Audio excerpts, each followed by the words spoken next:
چون کتابتم الکلام اجرا کمال، ترک الفاظی بلا سردم مقال. ترک نظمیده چمن تارتب قلم، ایلدم المملکتنی یک قدم. ما این روز را روز تجلیل از زبان ترکی ازبکی را برای همه گویندگان، برای دوستانش، برای حامیانش تبریک عرض میکنم. آنگونه که دوستا گفته آمدند، یقینا خب گفته های ما شاید اضافه بار شوه، به خاطر اینکه آن چیزی که ضرور بود گفته آمدند. خانم صحرا کریمی بسیار خوب گفت، خانم شکریه بارگزی و یا هم وزیر دلیل، خانم لینا روزبه. اما ما یک چند موضوع را به عنوان اینکه چرا امروز ما میگیم ترکی ازبکی، چرا تنها نمیگیم ازبکی و یا هم مسائل از این قبیل، فقط به طور مختصر خدمت دوستان به عنوان معلومات عرض میکنم. ترکی ازبکی را که تا امروز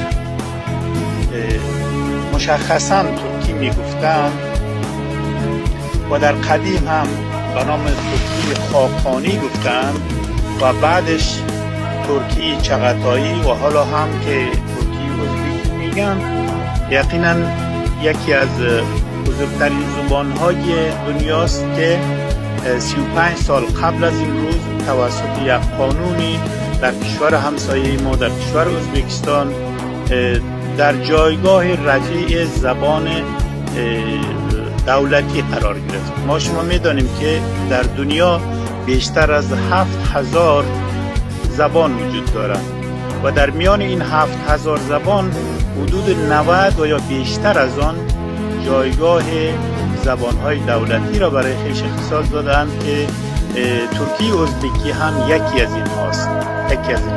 بنابراین امروز یعنی تاریخ 21 اکتبر تنها برای ترک زبانان افغانستان نه، بلکه برای کسانی که لهجه ازبکی زبان ترکی را در کشورهای ازبکستان، در کشور تاجیکستان، در کشور چین، در کشور ترکیه، در کشور ترکمنستان، قرقیزستان، قزاقستان، روسیه و کشورهای دیگر صحبت میکنند. یک روز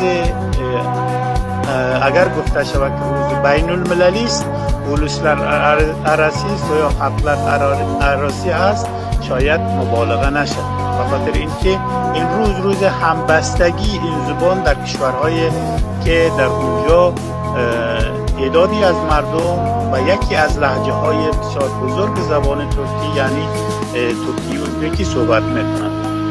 خب ما شما به عنوان معلومات میدانیم که ترکی 3 لهجه بزرگ دارد. در طول تاریخ 3 لهجه بزرگ داشته که یکی لهجه قرلوقی هست و دیگری لهجه قپچاقی و دیگری هم لهجه اوغوزی.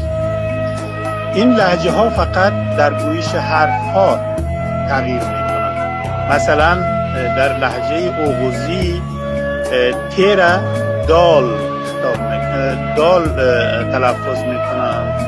مثلا در لهجه قرلوقی ت تلفظ کردن، در لهجه اوغوزی د تلفظ کردن. ما در لهجه قرلوقی تل یعنی زبان میگیم، اما در لهجه اوغوزی که لهجه ترکیه فعلی آذربایجان و یا بخشی از ایران و کرم و یا هم جاهای دیگر بوده باشه، او را دل میگن که به معنی زبان هست. و یا در ترکیه قرلوقی که یورک را با یا تلفظ میکنیم، اما در ترکی قپچاقی که بیشتر زبانهای رایج یا لهجه های رایج در قرقیزستان، روسیه، قزاقستان، در تاتارستان روسیه و در بعضی از مناطق افغانستان رایج است، ترکی قپچاقیات میشه، اونها یورک را جورک میگن، یعنی یا را به جیم تلفظ میکنن. یگانه تفاوت بسیار شاخص در میان لهجه های ترکی همین تلفظ هاست.